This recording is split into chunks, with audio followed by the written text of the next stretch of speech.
الحمد لله وكفى والسلام على عباده الذين اصطفى خصوصا على سيد الرسل وخاتم الأنبياء وعلى آله المجتبى وأصحابه الأتقياء. أما بعد فإن خير الحديث كتاب الله وخير الهدي هدي محمد صلى الله عليه وسلم وشر الأمور محدثاتها وكل محدثة بدعة وكل بدعة ضلالة وكل ضلالة في النار. أعوذ بالله من الشيطان الرجيم. بسم الله الرحمن الرحيم. يا أيها الذين آمنوا كتب عليكم الصيام كما كتب على الذين من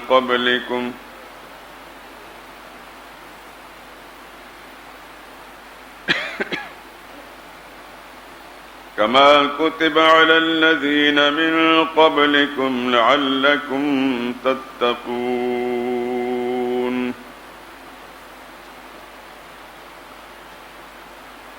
أياما معدودات فمن كان منكم مريضا أو على سفر فعدة من أيام أخر.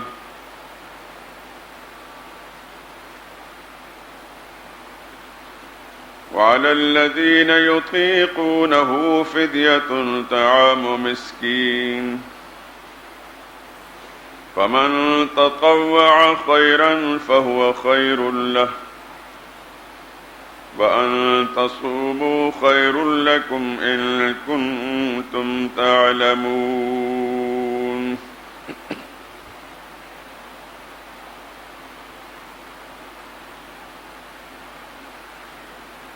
اے ایمان والو، تم پر روزے فرض کیے گئے ہیں جس طرح تم سے پہلے لوگوں پر فرض کیے گئے تھے تاکہ تم متقی بن جاؤ. روزوں کے دن گنتی کے چند روز ہیں، تو جو شخص تم میں سے بیمار ہو یا سفر میں ہو تو دوسرے دنوں میں روزوں کا شمار پورا کر لے.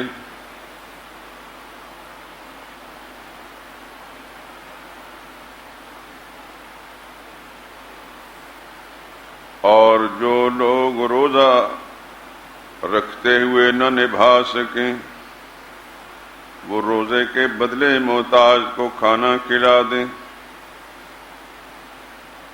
پھر جو کوئی شوق سے نیکی کرے تو اس کے حق میں زیادہ اچھا ہے، اور اگر تم سمجھو تو روزہ رکھنا ہی تمہارے حق میں بہتر ہے. سبحان ربک رب العزت عما یصفون وسلام علی المرسلین والحمد للہ رب العالمین.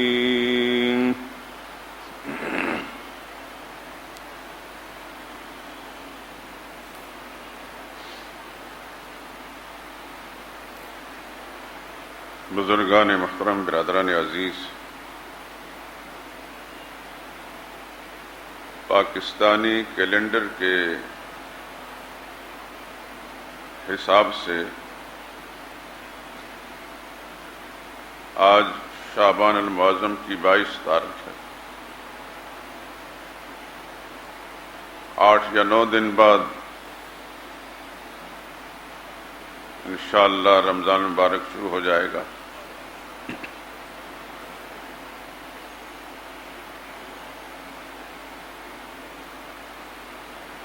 قسمت والے لوگ اس سال بھی رمضان مبارک کو پا لیں گے.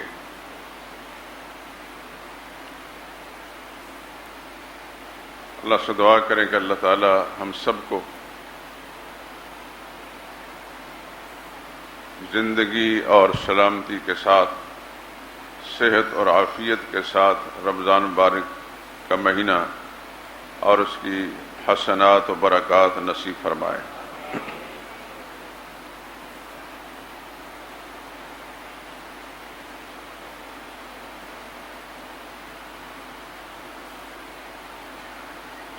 آپ جانتے ہیں کہ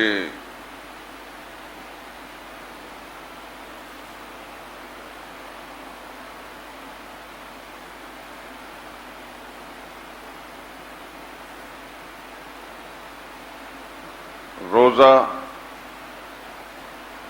اللہ کے فرائض میں سے یہ تیسرے نمبر پر ہے۔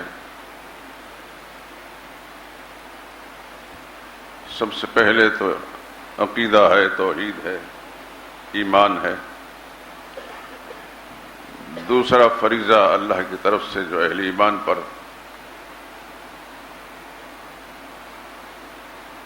24 گھنٹوں میں 5 مرتبہ فرض کیا گیا ہے، وہ نماز ہے۔ اور تیسرا فریضہ روزہ ہے۔ بعض روایات میں تیسرے نمبر پر زکوٰۃ کو رکھا گیا ہے۔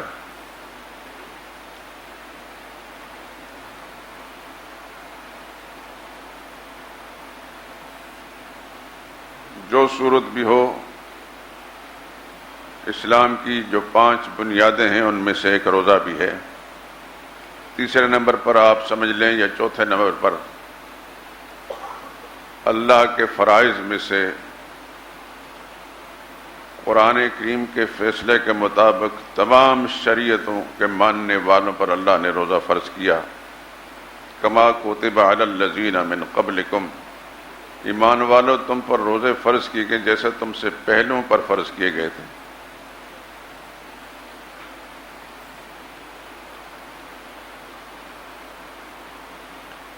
اور ساتھ یہ، کیونکہ روزے کی حقیقت یہ ہے کہ انسان اپنی خواہشات نفس اور مرغوبات ان کو ترک کر دے، تو یہ تو بہت مشکل بات ہے۔ اللہ تعالیٰ نے فوراً ہی فرما دیا ایام معدودات، عمر بھر دن رات ہمیشہ کے لیے روزے فرض نہیں کیے گئے، گنتی کے کچھ روز ہیں۔ اور اس کے اندر بھی یہ سہولت بتا دی گئی، فمن کان منکم مریضا او علی سفر فعدۃ من ایام اخر، تم میں سے بالفرض اگر کوئی بیمار پڑ جائے یا سفر پر نکلے تو ایسی حالت میں روزہ نبھانا مشکل ہو تو چھوڑ دے، جب سفر سے واپس آ جائے گا، جب بیماری سے شفا پا جائے گا تو پھر اس کی قضا کر لے۔ فعدۃ من ایام اخر، دوسرے دن میں گنتی پوری کر لے۔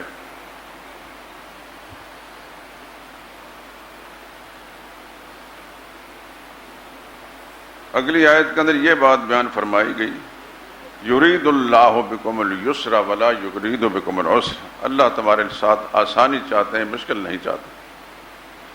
شریعت کے سارے نظام پر آپ ایک گہری نظر ڈالیں تو ہر جگہ اللہ تعالیٰ کی رخصتیں اور سہولتیں اہل ایمان کے لیے رکھی ہیں۔ مثال کے طور پر نماز ہے، اللہ تعالیٰ کے تمام فرائض میں سے سب سے اہم فریضہ ہے، اسی لیے اللہ تعالیٰ نے ایمان کے بعد نماز پڑھنے اور نماز ادا کرنے کا حکم دیا ہے۔ لیکن اس کے اندر بھی اللہ تعالیٰ نے کچھ سہولتیں ایسی رکھی ہیں، مثلا کوئی آدمی کھڑے ہو کر نہیں پڑھ سکتا تو بیٹھ کر پڑھنے کی اجازت دی ہے، بیٹھ کر نہیں پڑھ سکتا تو لیٹ کر اشاروں سے پڑھنے کی اجازت دی، معاف نہیں ہے، سہولتیں رکھ دی گئیں۔ عذر کی حالت میں جیسے چاہے انسان پڑھے، اس میں کوئی پابندی نہیں۔ فقہاء کرام نے ایک قانون لکھا ہے، اللہ پوری انسانیت کی طرف سے انہیں جزائے خیر دے، الضرورت تبیح المحظورات، کہ ضرورت یعنی مجبوری تبیح المحظورات بہت ساری ممنوع چیزوں کو بھی جائز قرار دیتی ہیں۔ مثال کے طور پر قیام فرض ہے نماز میں، لیکن مریض کے لیے قیام بھی ساقط کر دیا گیا۔ رکوع اور سجدہ بھی فرض ہے، لیکن مریض کے لیے اگر رکوع نہیں کر سکتا، جھک نہیں سکتا، کمر میں تکلیف ہے، یا سجدے میں زمین پر سجدے کی صورت میں پیشانی نہیں رکھ سکتا، اس کو بھی اشارے کے ساتھ ادا کرے۔ یہ فرائض، قیام کا فرض بھی رہ گیا، رکوع کا فرض بھی رہ گیا، سجدہ کا فرض بھی رہ گیا عذر کی حالت میں، اور اللہ نے اجازت دے دی ہے۔ اور بیٹھ نہیں سکتا، لیٹ کر اپنا چہرہ قبلے کی طرف کر لے، اشاروں سے پڑھے، کیونکہ جس کے لیے کر رہا ہے وہ سب جانتا ہے، وہ تو دلوں کے حال سے واقف ہے۔ اس کے ہاں یہ انسانوں کی طرح معاملات تو ہے نہیں کہ انسان دوسرے انسان کے کسی عمل کو جو کاؤنٹ کرتا ہے کہ اس نے کس انداز سے اس کو کیا ہے، کہ عذر والا ہے تو پھر اس کا وہ مقام نہیں ہوتا۔ خالق کائنات کا معاملہ اور ہے، وہ دلوں کے اندر جھانک کر دیکھتا ہے۔ ایک آدمی قیام کے ساتھ پورے رکوع سجدے کے ساتھ نماز ادا کرتا ہے، لیکن اس کا اخلاص وہ نہیں ہے جتنا کہ اس لیٹے ہوئے آدمی جو اشاروں سے پڑھ رہا ہے اس کا اخلاص، وہ اس کا مقام اللہ کے نزدیک زیادہ ہے۔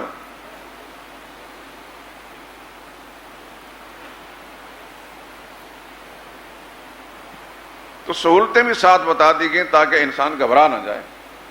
جب انسان نے سنا کہ روزے کا مطلب تو یہ ہے کہ کھانا بھی چھوڑنا پڑے گا، پینا بھی چھوڑنا پڑے گا، اور دوسرے مرغوبات، خواہشات جو ہیں وہ بھی چھوڑنی پڑیں گی، تو انسان طبعاً مزاجاً ان طرح کی خواہشات اور مرغوبات کو چھوڑنے میں دشواری محسوس کرتا ہے۔ تو اللہ نے سہولتیں بیان فرما دی کہ لمبا عرصہ نہیں ہے۔ پھر رسول اللہ صلی اللہ علیہ وسلم نے یہ فرما دیا کہ روزہ صرف یہ نہیں کہ 24 گھنٹے روزہ رکھنا ہے، صبح صادق سے لے کر غروب آفتاب تک، اس سے پہلے صبح صادق سے پہلے ساری رات جو چاہو کھاؤ۔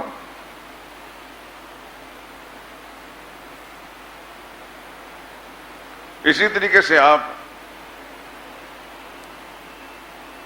زکوٰۃ کے نظام پر غور کیجئے۔ زکوٰۃ ہر انسان پر نہیں، ہر مسلمان پر نہیں، مالدار پر ہے، اور ہر وقت نہیں، سال گزرنے کے بعد ہے۔ ایک آدمی اچانک کروڑ پتی بن گیا، لیکن اس کے وہ کروڑوں کا سرمایہ جو ہے سال تک نہیں رہا، اس پر کوئی زکوٰۃ نہیں۔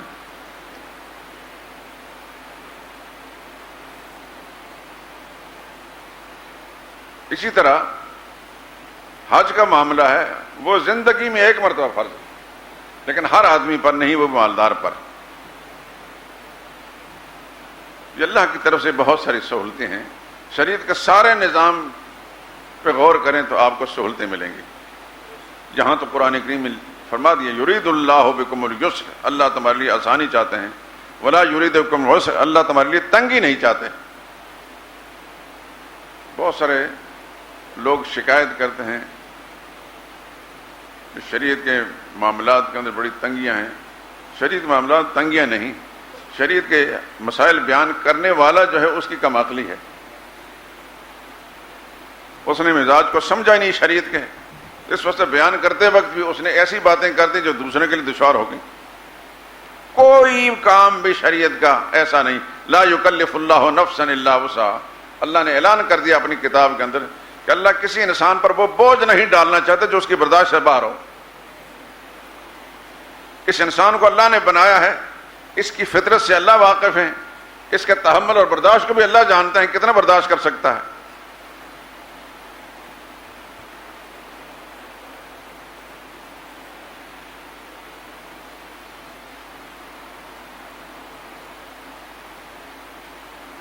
تفصیل تو انشاءاللہ آگے میں اگر زندگی رہی تو اگلے جمعے بیان کروں گا اس کے بہت سارے اور مسائل، لیکن آج صرف ایک چیز پر میری توجہ ہے کہ روزے کی غرض و غایت کیا ہے، روزہ اللہ نے کیوں فرض کیا۔ قرآن بتا رہا ہے کتب علی الذین قبلکم لعلکم تتقون، تم پر روزہ فرض کیا گیا جیسے پہلوں پر کیا گیا. کیوں کیا؟ اللہ تمہیں متقی بنانا چاہتے ہیں، تمہارے اندر تقوی کی خصلت پیدا ہو جائے.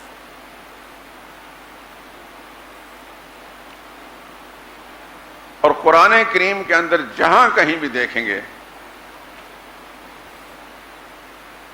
وَاعْلَمُوا أَنَّ اللَّهَ مَعَ الْمُتَّقِينَ، جان لو اللہ تقوی والوں کے ساتھ ہے. ان اللہ یحب المتقین، اللہ تقوی والوں کو پسند کرتے ہیں.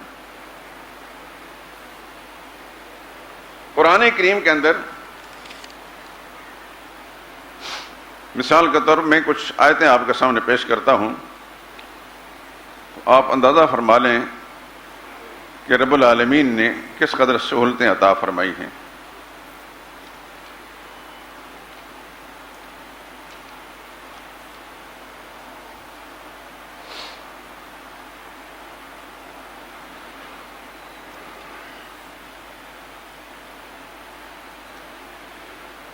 سورہ رعد میں اس کی آیت نمبر 35، مثل الجنت التي وعد المتقون،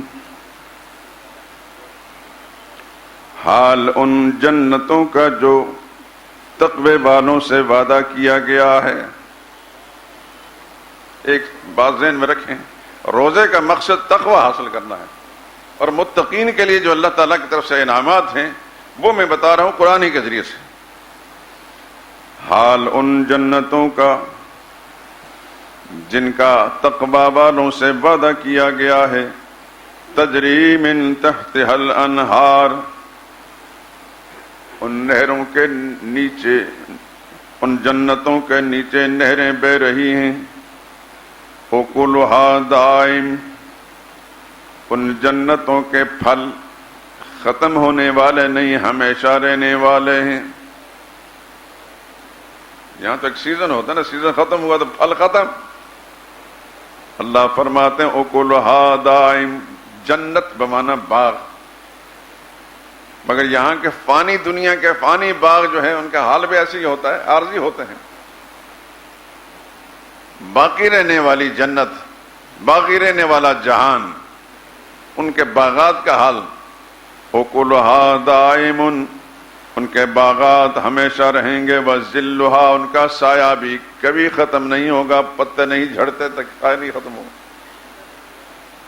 تلک عقبی الذین اتقوا، یہ انجام ہے ان لوگوں کا جو تقوی والے ہیں. وعقبی الکافرین النار، اور کافروں کا انجام آگ ہے. یہ قرآن کے فیصلے ہیں، ہماری طرف سے کبھی باتیں نہیں. اور دیکھیں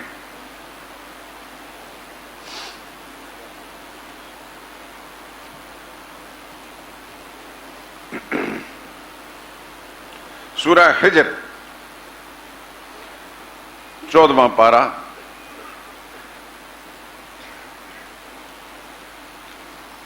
اس کی آیت نمبر 45 ہے.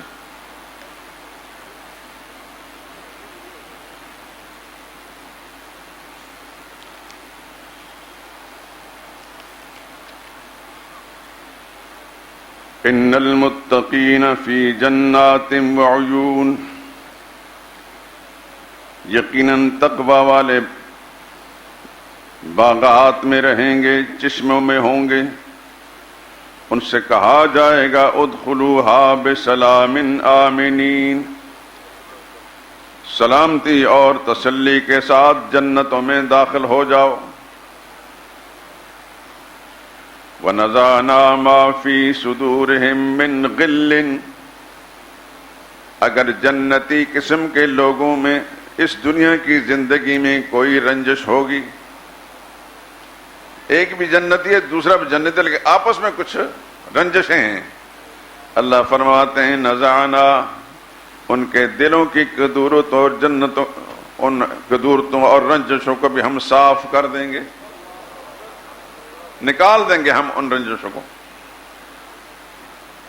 اخوانن جنتوں میں بھائی بھائی بن کر داخل ہوں گے، علی سرر متقابلین جنت کے مسہریوں پر آپس میں ان تختوں پر آمنے سامنے بیٹھے ہوں گے۔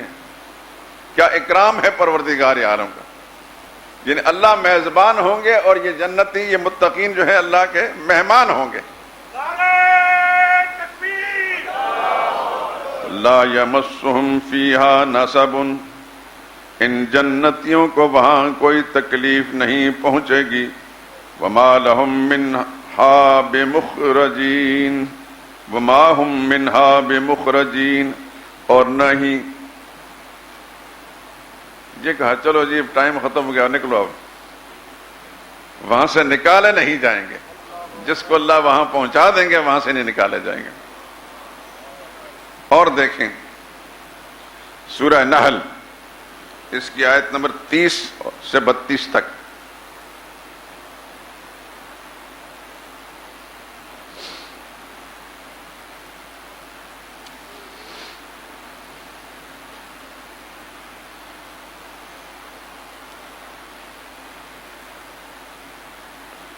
وَلَنِعْمَ دَارُ الْمُتَّقِينَ تقوی والوں کا گھر کیا ہی اچھا ہے۔ یاد رکھیں کہ یہ متقین کی صفت میں قرآن سے بیان کر رہا ہوں، جو تقوی روزہ رکھنے سے منشا الہی انسان کو متقی بنانا ہے، اور متقی کا انجام دیکھ لیں۔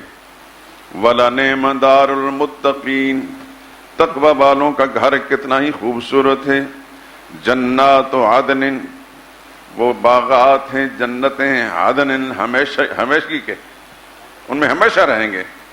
یدخلونہا جن میں وہ داخل ہوں گے، تجری من تحت الانہار جن کے نیچے نہریں بہ رہی ہیں، لہم فیہا ما یشاؤون جنتوں میں پہنچ کر یہ جنتی جو چاہیں گے ان کو مل جائے گا۔ الفاظ پہ غور کی، لہم فیہا ما یشاؤون جو چاہیں گے اللہ ان کو فراہم کریں گے۔ اس دنیا میں بڑے سے بڑا سرمایہ دار وسائل رکھنے والا انسان جو چاہے ہر وقت مل نہیں سکتا، گویا جنتی وہاں پہنچ کر اتنے بڑے سرمایہ دار ہوں گے کہ جو چاہیں گے ان کو دستیاب ہو جائے گا۔ یقولون کذالک یجزی اللہ المتقین تقوی والوں کو اللہ یوں بدلے دیتے ہیں۔ الذین تتوفاہم الملائکۃ یہ وہ لوگ ہیں جب فرشتے ان کی روحیں قبض کرتے ہیں، طیبین یہ صاف اور پاک ہوتے ہیں، یقولون سلام علیکم فرشتے بھی ان کو سلام پیش کرتے ہیں۔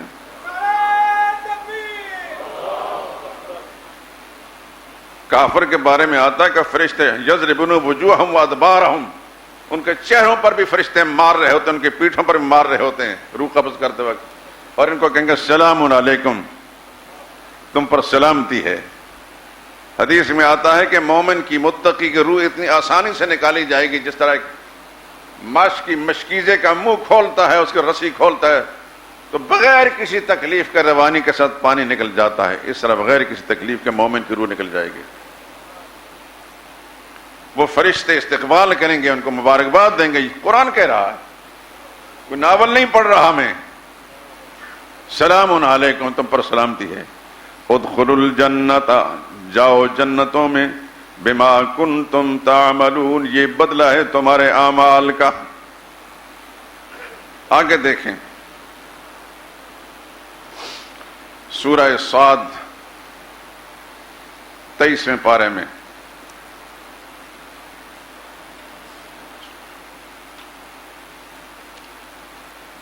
بڑا عجیب انداز ہے قرآن کا۔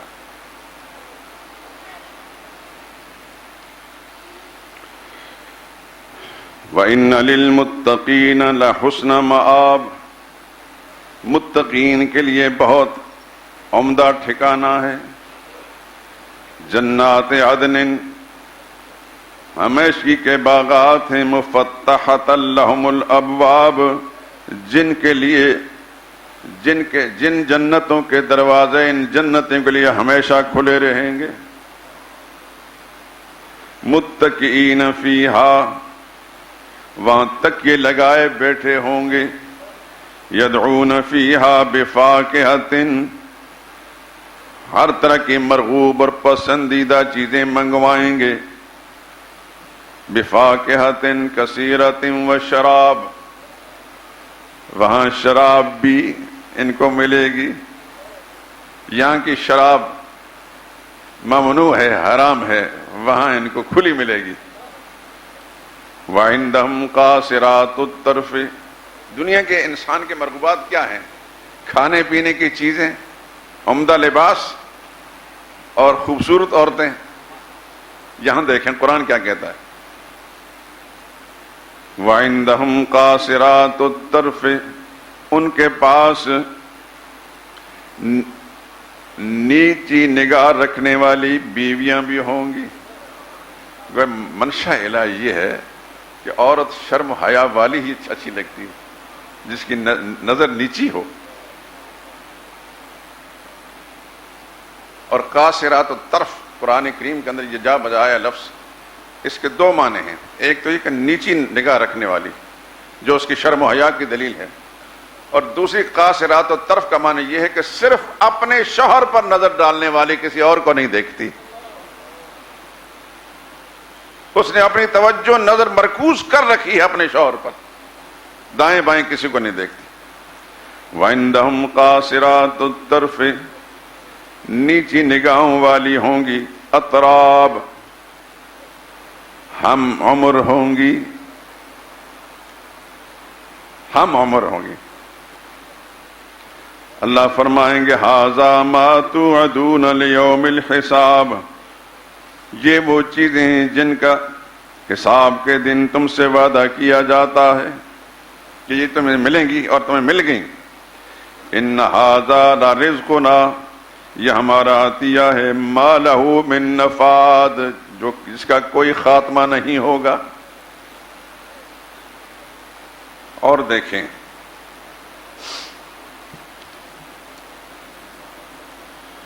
سورہ زخرف کی آیت نمبر 66،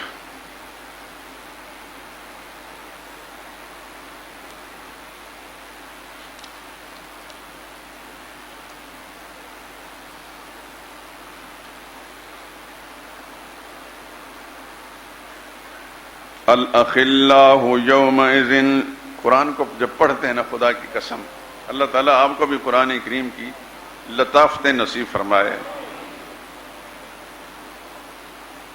قرآن کو جب غور سے دیکھتے ہیں تو ایک عجیب قسم کی روحانی مسرت اور انسان کے بدن میں خوشی کی لہر دوڑ جاتی ہے۔ اب دیکھیے، الاخلاء یومئذ بعضهم لبعض عدو، اس دنیا میں بڑے بڑے پکے دوست، پکی یاریاں نبھانے والے وہاں آپس میں ایک دوسرے کے دشمن ہوں گے، الا المتقین، سوائے تقوی والوں کے۔ متقی آپس میں دوست ہی ہوں گے۔ یا عباد، اللہ فرمائیں گے میرے بندو، لا خوف علیکم، تم پر کوئی خوف نہیں، ولا انتم تحزنون، تم غمگین رہو گے۔ یہ کون ہے؟ الذین آمنوا بآیاتنا، جو ہماری باتیں مانتے تھے، وکانوا مسلمین، ہمارے فرما بردار تھے۔ کہا جائے گا ادخلوا الجنہ، جنت میں داخل ہو جاؤ، انتم، تم بھی، وازواجکم، تمہاری بیویاں بھی،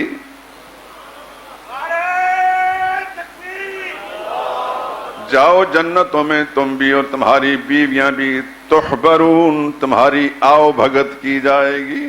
سبحان اللہ، اللہ تیرے سمجھانے پر قربان جائیں، اللہ آؤ بھگت کریں گے،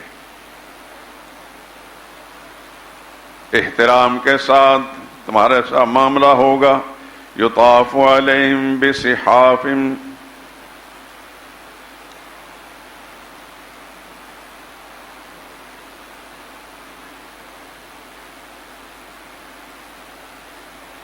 سونے کے پیالے اور سونے کی رکابیاں، ان کے اندر جنتوں کے پھل اور مشروبات ان کو پیش کیے جائیں گے۔ یہاں سونا ممنوع ہے، یہ اتنے امیر ہوں گے وہاں سونے کے برتن میں کھائیں پیئیں گے۔ ان کو خدا نصیب کرے گا. جنہوں نے نبی کی بات مان لی ان کو وہاں نصیب ہوں گے، جس نے بات نہیں مانی وہاں وہ محروم ہوگا.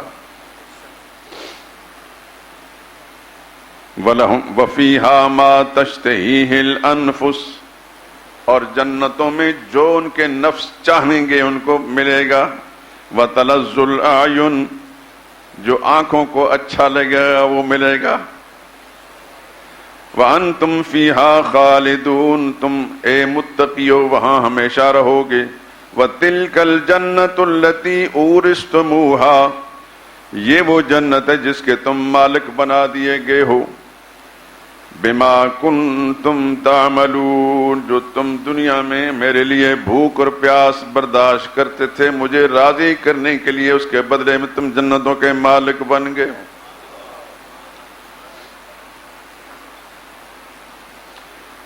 لکم فیہا فاکہۃ کثیرۃ، تمہارے لیے بہت سے پھل بھی ہیں. منہا تاکلون، جن سے تم کھاؤ گے.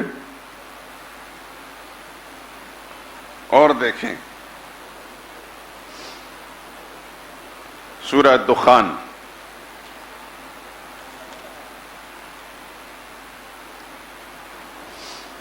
آیت نمبر 51 سے 57 تک.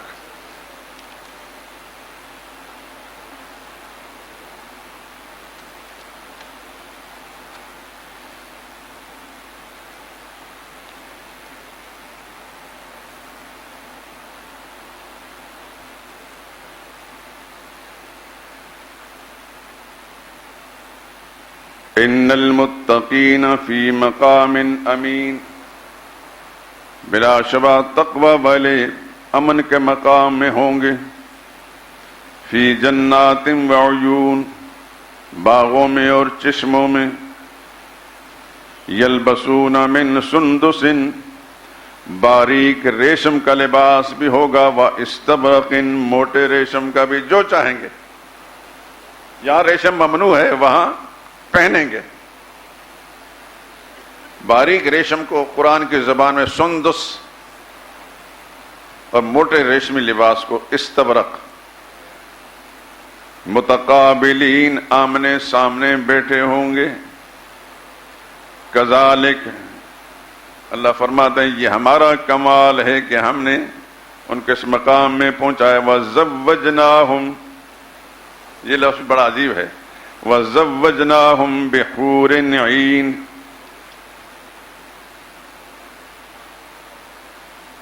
ان کو بیاہ دیں گے ہم، نکاح کر دیں گے ان کے ہم ایسی گوریوں کے ساتھ. عین، بڑی موٹی موٹی آنکھوں والی ہوں گی. اگر کوئی مومن عورت اس دنیا کے اندر متقی پرہیزگار رہی، وہ بھی جنت کے اندر اپنے شوہر کو ہی ملے گی. جنت کی حوروں سے زیادہ حسین اور خوبصورت ہوگی.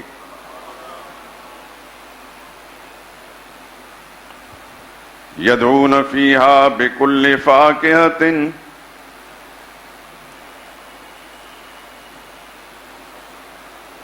چاہیں گے وہاں ہر قسم کی خوشگوار چیزیں. آمنین، امن کے ساتھ. لا یذوقون فیہا الموت، اس دنیا کی دکھوں اور تکلیفوں سے وہ اٹھا کر تو گئے، لیکن آخر سب سے بڑی تکلیف کیا تھی؟ موت تھی. اللہ فرمائے لا یذوقون فیہا الموت، وہاں کسی قسم کی بڑی اور چھوٹی تکلیف نہیں ہوگی، موت بھی نہیں ہوگی. الا الموتۃ الاولی، جو دنیا میں موت اس پر آ گئی وہاں پھر ہمیشہ کے لیے زندگی ہے. وَوَقَاهُمْ عَذَابَ الْجَحِيمِ، اللہ ان کو دوزخ کے عذاب سے بچا لیں گے. فضلا من ربک، تیرے رب کا فضل ہے. ذالک هو الفوز العظیم، یہ بہت بڑی کامیابی ہے.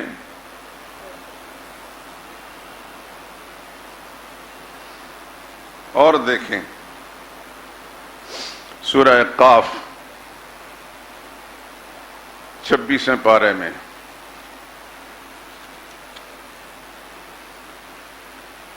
وَأُزْلِفَتِ الْجَنَّةُ لِلْمُتَّقِينَ، تقوی والوں کے لیے جنت قریب لائی جائے گی. غیر بعید، دور نہیں ہوگی. کہا جائے گا ھذا ما توعدون، یہ وہ چیز ہے جن کا تم سے وعدہ کیا تھا.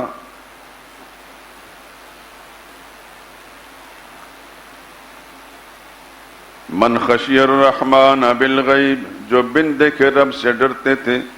جاء بقلب منیب، اور رجوع کرنے والا دل لے کر آئے تھے.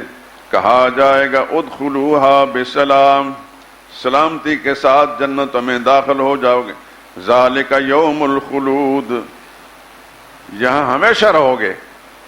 لہم ما یشاؤون فیہا، ان متقین کے لیے جنتوں میں جو چاہیں گے ان کو دستیاب ہوگا. ولدینا مزید، بلکہ ہمارے ہاں سے اور بھی بہت کچھ ملے گا جن کا ہم ذکر نہیں کر رہے.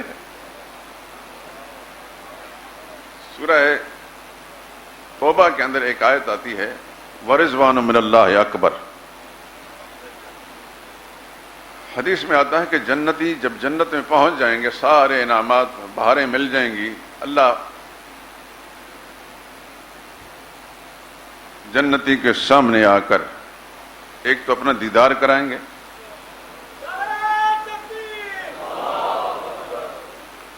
پھر پوچھیں گے حل رضیتم، خوش ہو گئے تم؟ جو کچھ تمہیں ملا ہے خوش ہو گئے؟ جنتی یا رب، اے ہمارے خالق مالک، اتنا کچھ مل گیا، اس کے بعد ہی پھر ناراضی کوئی شکل رہ جاتی ہے.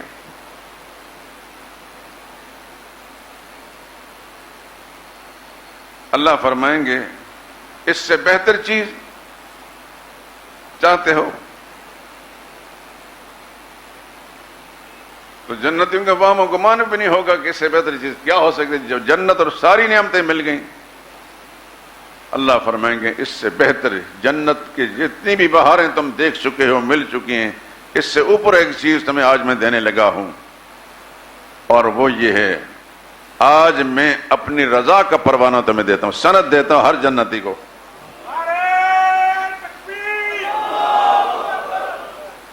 آج کے بعد میں تم سے کبھی ناراض نہیں ہوں گا. اس کو قرآن نے کہا ورضوان من اللہ اکبر، اللہ کی رضا اور خوشنودی یہ سب سے بڑی نعمت ہے. اللہ مجھے اور آپ کو بھی نصیب فرمائے. علماء نے لکھا ہے کہ جب آپ قرآن کریم کی ایسی آیتیں پڑھیں جس میں جنت کی نعمتوں کا تذکرہ ہو، اللہ کی رضا اور خوشنودی کا ذکر ہو، تو وہیں رک کر اللہ سے دعا مانگے یا اللہ ہمیں بھی عطا فرما دے. اس کے لیے کیا مشکل ہے؟ اس نے تو کسی سے مانگ کر نہیں لینا. مشکل تو اس کے لیے جو دوسرے سے مانگتا ہے، اس کے لیے کیا مشکل ہے جو سارے خزانوں کا مالک ہے. وہ تو یہ دیکھتا ہے کہ یہ بندہ، اس کا دل، اس کا ظاہر باطن جو ہے میری طرف متوجہ ہے کہ نہیں. اللہ ہمارے باطن کو بھی اپنی رضا کے مطابق بنا دے. ایک اور آیت سورہ طور،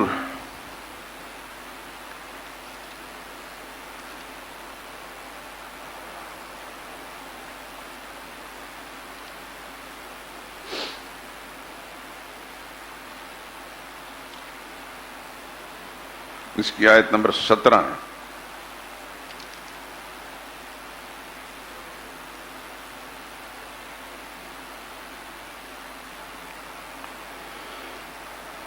ان المتقین فی جنات و نعیم. میں نے پہلے کہا تھا نا کہ متقین کے لیے جو اللہ تعالیٰ نے نعمتیں تیار کی، ہر جگہ متقین کا ذکر ہے. ان المتقین فی جنات و نعیم، یقیناً تقوی والے باغوں میں اور اللہ کی نعمتوں میں ہوں گے. فاکہین، مزے اڑائیں گے، بما آتاہم ربہم، جو ان کو رب ان کو عطا کرے گا. ووقاہم ربہم عذاب الجحیم، ان کا رب ان کو جہنم کے عذاب سے بچائے گا. کہا جائے گا کلو واشربو، کھاؤ پیو، ہنیئا، مزے کے ساتھ، بما کنتم تعملون، یہ بدلہ ہے تمہارے دنیا کے اعمال کا. متکئین علی سرر، تکیے لگائے بیٹھے ہوں گے. وہاں جا کر محنت مزدوری دفتر کا کوئی چکر نہیں ہوگا.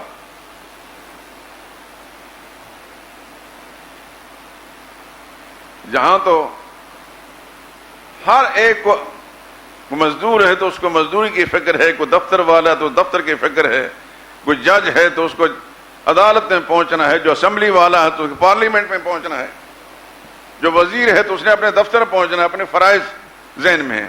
وہاں فرمایا کہ بالکل مہمانوں کی طرح فارغ البال ہو کر بیٹھے ہوں گے، متقین، تکیے لگا کر بیٹھے ہوں گے۔ علی سرر،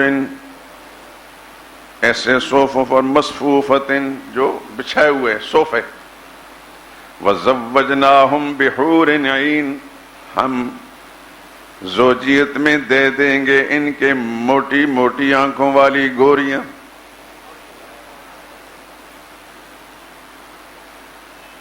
والذین آمنوا، جو ایمان والے ہیں، واتبعتہم ذریتہم بایمان، ان کی اولادیں بھی ایمان کے ساتھ اپنے بڑوں کی پیروکار بنیں گی۔ الحقنا بہم، ہم ان کو بھی بڑوں کے ساتھ شامل کر دیں گے۔ وما التناہم من عملہم من شیء، ان کے اعمال میں کوئی کمی نہیں کریں گے۔ کل امرئ بما کسب رہین، ہر شخص اپنے اعمال میں۔ وَأَمْدَدْنَاهُمْ بِفَاكِهَةٍ، اور ہم عطا کریں گے ان کو ایسے پھل، وَلَحْمٍ مِّمَّا يَشْتَهُونَ، اور پسندیدہ گوشت بھی۔ ایک جگہ لحم طیر مما یشتہون، پرندوں کا گوشت دیں گے جو بڑا مرغوب پسندیدہ ہوگا۔ یتنازعون فیہا کأسا، جنتی آپ میں خوشگپیوں میں مبتلا ہوں گے، جس طرح چھینا جھپٹی ہوتی ہے نا دوستانہ ماحول کے اندر، جنتی بھی آپس میں پیار محبت سے ایک دوسرے چیزیں کھینچ رہے ہوں گے۔ ان کے پیالے لا لغو فیہا ولا تاثیم، لیکن اس میں کوئی بےہودگی اور گناہ والا عمل نہیں ہوگا۔ وَيَطُوفُ عَلَيْهِمْ غِلْمَانٌ، خدمتگار نوجوان ان پر خدمت پر مامور ہوں گے۔ كَأَنَّهُمْ لُؤْلُؤٌ مَكْنُونٌ، اتنے حسین اور خوبصورت خدمتگار ہوں گے جیسے کہ چھپے ہوئے موتی ہوتے ہیں۔ انسانی فطرت ہے کہ جس طرح کوئی پسندیدہ چیزیں کھا کر اس کو راحت ملتی ہے، خوشنما منظر سے بھی اس کو راحت ملتی ہے۔ بیویاں بھی حور عین ہوں گی، نوکر چاکر بھی غلمان لؤلؤ مکنون ہوں گے۔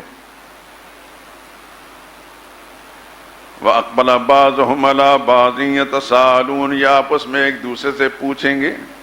قَالُوا إِنَّا كُنَّا قَبْلُ فِي أَهْلِنَا مُشْفِقِينَ، اس سے پہلے ہم اپنے گھر والوں کے اندر اللہ سے ڈرتے رہتے تھے۔ فمن اللہ علینا، اللہ نے ہم پر احسان فرمایا۔ ووقانا عذاب السموم، اس لو کے عذاب سے بچا لیا۔ انا کنا من قبل ندعوہ، یہ جملہ غور سے، انا کنا من قبل ندعوہ، دنیا کی زندگی میں صرف اللہ ہی کو ہم پکارتے تھے۔ انہو هو البر الرحیم، بلا شبہ وہ احسان کرنے والا مہربان ہے۔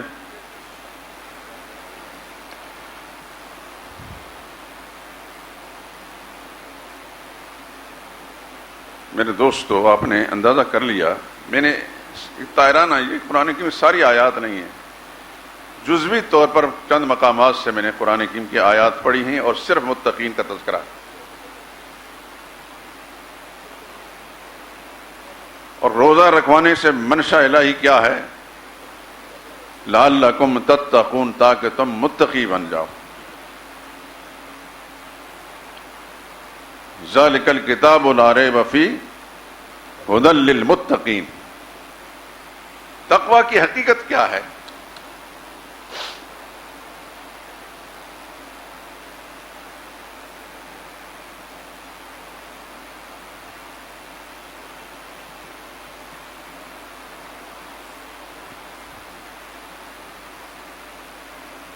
کسی بزرگ نے کہا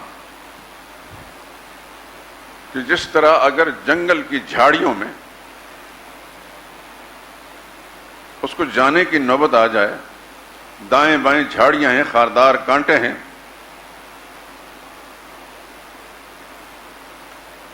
تو ظاہر بات ہے کہ اس وقت وہ کانٹے اور وہ جھاڑیاں اس کے کپڑوں کو بھی پھاڑنے کے لیے اور اس کے جسم کو زخمی کرنے کے لیے ہوں گے.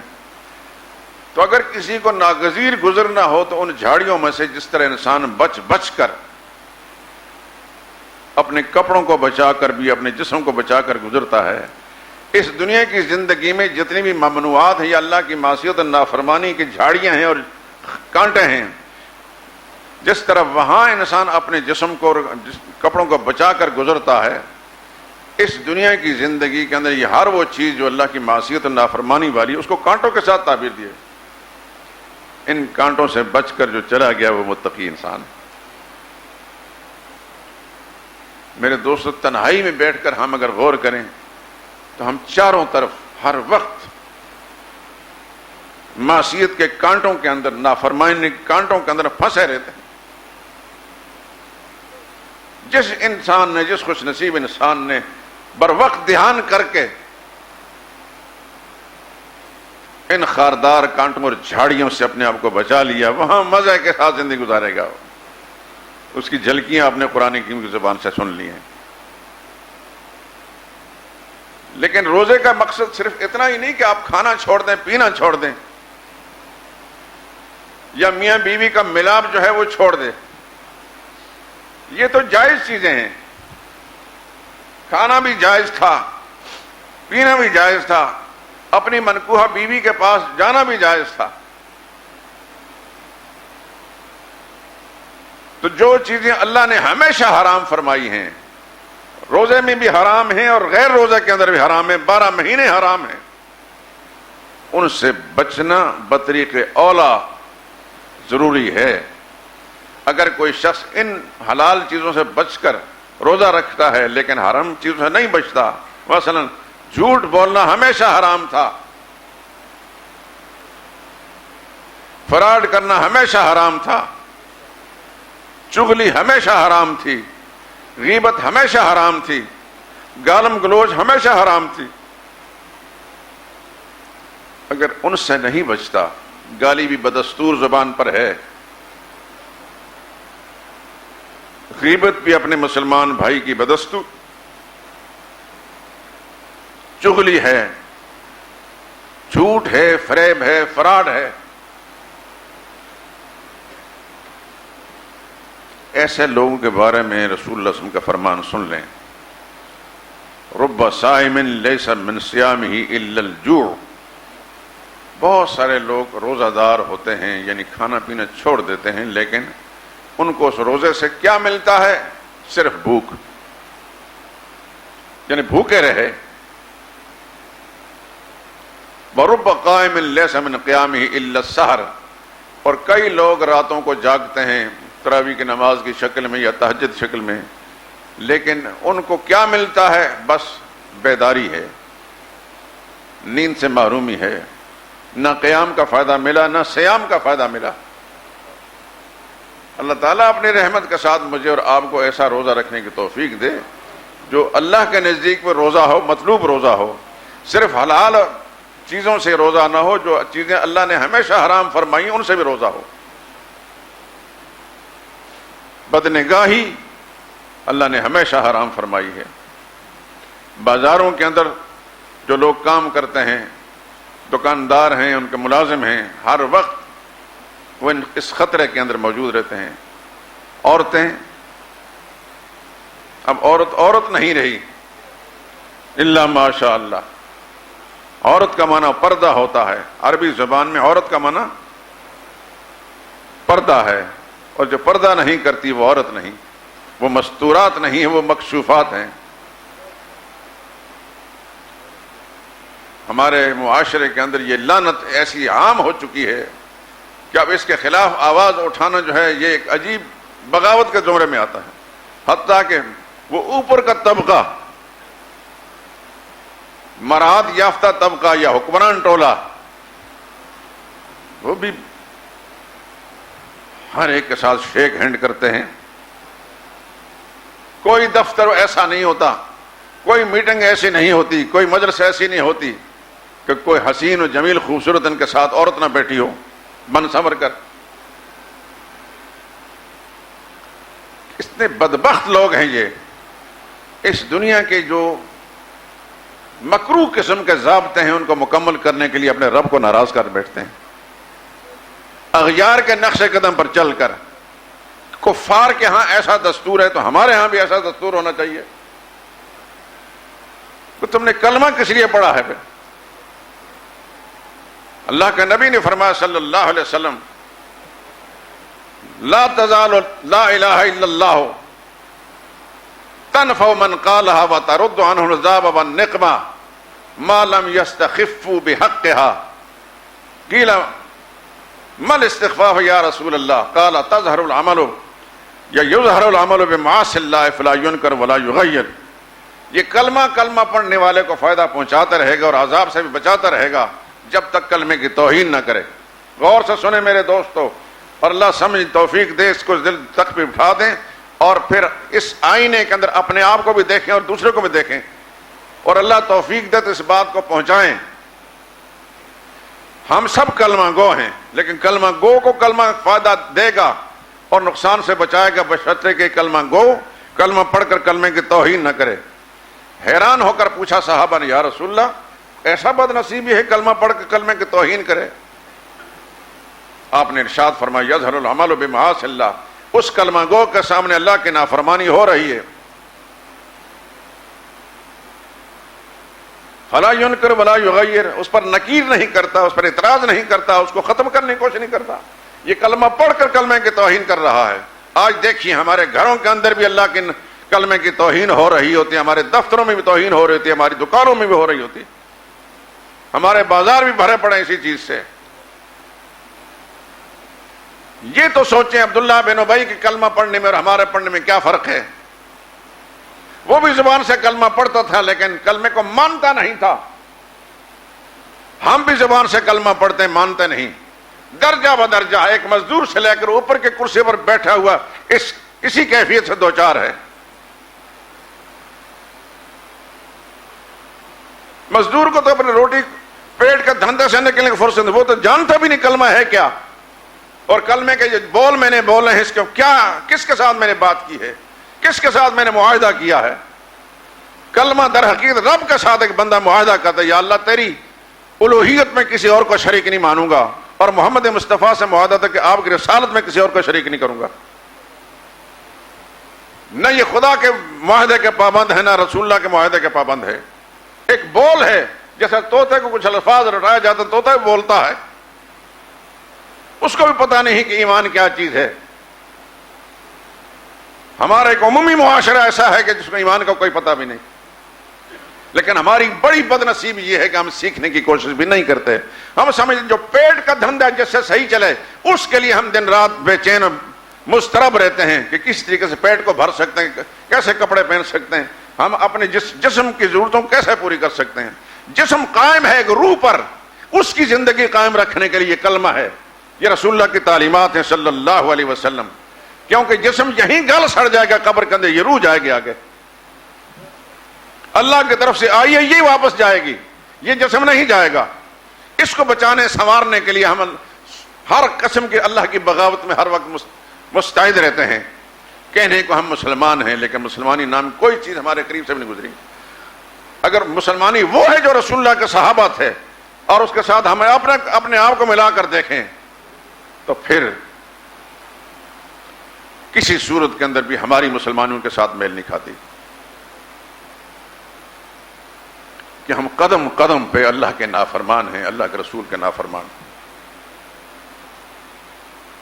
کہنے کو روزہ تو رکھ لیا، منہ باندھ لیا کھانے پینے سے، لیکن جو اصل روزہ ہے، جو ممنوعات ابدیہ ہیں، جو چیزیں ہمیشہ اللہ نے ممنوع فرمائی ہیں، حرام فرمائی ہیں، ان سے تو ہم نے روزہ نہیں رکھا۔ دوستو میری گزارش کا مطلب یہ ہے اس پر ذرا غور فرمائیے، اللہ مجھے بھی اور آپ کو اس پہ غور کرنے اور اس کے مقتضا کے مطابق اس قانون کے مطابق روزہ رکھنے کی توفیق نصیب فرمائے۔ ایسا نہ ہو کھانا پینا چھوڑ دیا، باقی جن چیزوں سے اللہ رسول نے ہمیشہ منع کیا وہ نہیں چھوڑی۔ میری باتیں بعض اوقات انداز تلخ بھی ہوتا ہے لیکن خدا گواہ ہے، قرآن میرے ہاتھ میں ہے، کسی کی تحقیر تذلیل مقصود نہیں. خدا کی قسم کھا کر کہتا ہوں ہر ایک کے لیے بھلائی ہے. میں نے مر کر خدا کے سامنے جانا ہے اور مجھے یہ تعلیم ہے پیغمبر صلی اللہ علیہ وسلم کی. الدین و النصیحہ، دین خیرخواہی کا نام ہے. خیرخواہی کے جذبے سے میں بات کر رہا ہوں، لیکن دکھ بھی ہوتا ہے کہ میرا مسلمان بھائی ہے، لیکن اس کی حالت دیکھ کر نہایت رنج ہوتا ہے. یا اللہ، کون سا ایسا طریقہ اختیار کیا جائے کہ اس مسلمان کو سمجھانے کے لیے؟ ہم ہمیشہ اوپر کی طرف دیکھتے ہیں، اور ہوتا بھی ایسا ہی ہے.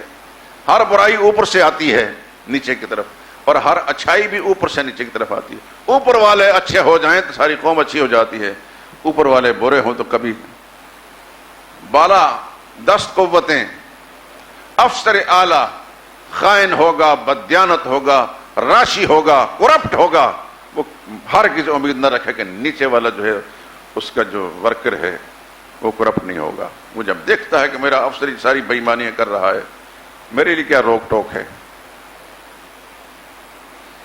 حکمران کی ذمہ داری ہے، صرف اقتدار برائے اقتدار نہیں. میری لوگوں کو نوٹ فرما لیجئے، ان کے کارندے بھی نوٹ کر لیں. وزیر اعظم صاحب، وزیر اعلیٰ صاحب، گورنر صاحب، صدر صاحب، تمہاری ذمہ داری ہے جتنے خطے پر تم حکمران ہو، اس ملک میں بسنے والے ہر مسلمان کی دین ایمان کی فکر کرنا، اس کے اعمال کی فکر کرنا تمہاری ذمہ داری میں شامل ہے. خدا کے ہاں پوچھ ہوگی. یہ پھولوں کا سیج نہیں ہے، یہ کانٹوں کا بستر ہے. یہ اقتدار علماء کی اپنی ذمہ داری ہے کہ وہ بے روک ٹوک خدا کا پیغام سنائیں، جس حد تک بھی آسان کر کے مسلمانوں کے دلوں میں بات ڈال سکتے ہیں. لیکن صاحب اقتدار کی اپنی ذمہ داری ہے، نہیں پورا کریں گے تو خدا کا وہ عذاب ہوگا. مملکت کے جتنے انسان ہو گئے، جتنے آباد، ہر ایک کے بدلے میں حکمران کو عذاب ہوگا.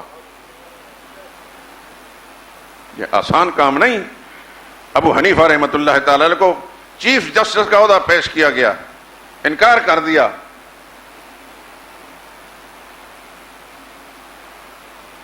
کتنی بڑی مملکت تھی کہ اس پاکستان جیسی کئی حکومتیں اس کے اندر آ سکتی تھی.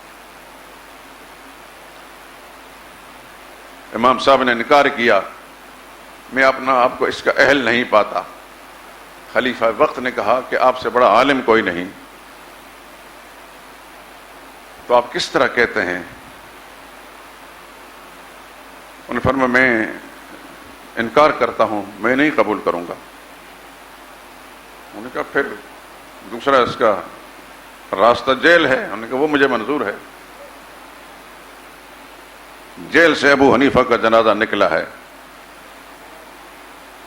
وہ سمجھتے تھے کہ یہ آسان کام نہیں کہ ہمیشہ جج اس کے سامنے جو دلائل پیش کیے جاتے ہیں، جو شواہد پیش کیے، اس کے مطابق فیصلہ کرتا ہے. ہو سکتا ہے کہ جس نے جو شواہد پیش کیے ہیں وہ غلط ہوں، اور غلط شواہد کی بنا پر کسی کو سزائے موت ہو جائے.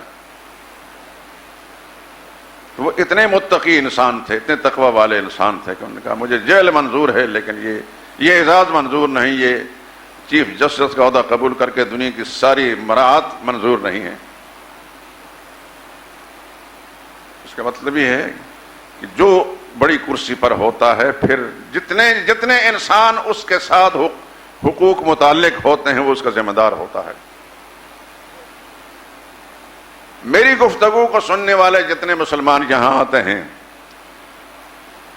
ان تک بات پہنچانا، صحیح بات پہنچانا، بے روک ٹوک، بے خوف ہو کر پہنچانا میری ذمہ داری میں شامل ہے. میں اگر کسی مصلحت کی خاطر غلط بات کہوں گا، کسی سے ڈر کر یا دب کر غلط بات کہوں گا، کسی لالچ اور طمع میں آ کر غلط بات کہوں گا، خدا کے عذاب سے مجھے کوئی بچا نہیں سکتا. جتنے انسان میری گفتگو سے گمراہ ہوں گے، ان سب کے برابر خدا کا عذاب مجھ پر ہوگا. ملا اور پیر کا معاملہ بھی اتنا آسان نہیں ہے، لیکن اس سے زیادہ کہیں سنگین معاملہ ارباب اقتدار کا ہے. اللہ تعالیٰ سے دعا کریں کہ خدا ہمارے ان حاکموں کو نیک اور صالح بنا دے، نہیں تو کچھ بہتر حاکم اپنی رحمت سے ہمیں عطا فرما دے. میرے دوستو، ہر سال ہم ایک چھوٹا سا پمفلٹ احکام رمضان کا تقسیم کرتے ہیں. اس دفعہ آ چکا ہے، نماز کے بعد آپ حضرات لے لیں، لیکن گھر کی ردی میں اضافہ کرنے کے لیے نہیں، پڑھ کر سمجھ کر گھر کے افراد کو پڑھا کر سمجھا کر پھر ممکن ہو دوسرے مسلمان تک پہنچا دیں. یہ اس مسئلے اس لیے اس کی قیمت کوئی نہیں، اس کی قیمت یہی ہے کہ آپ حضرات اس مسئلے کو سمجھ لیں. نمبر 2، یہ پمفلٹ جس میں خوبصورت تصویر ہے مسجد شہداء کی، کیلنڈر ہے، سحر و افطار کا کیلنڈر. اس کے اندر 2 چیزیں اضافی ہیں، نوٹ فرما لیجیے. ایک تو یہ کہ افطار کی دعا کیا ہے، آپ کو کیا یاد ہے، آپ کیا پڑھتے ہیں، اس میں کیا لکھا ہے، یہ حدیث کے حوالے سے لکھ کر صحیح لکھی ہے. ایک اس پر. دوسرا، تراویح کی نماز اللہ کی توفیق سے آپ پڑھیں گے. تراویح کی نماز کی جو تسبیحات مسجدوں کے اندر جو چارٹ لگے ہوتے ہیں وہ سب غلط ہوتے ہیں. صحیح جو کتابوں سے سند صحیح ثابت ہے وہ میں نے اس میں لکھ دی ہے. آپ حضرات اس کو دیکھیں گے، یاد کریں تو انشاءاللہ فائدہ ہوگا.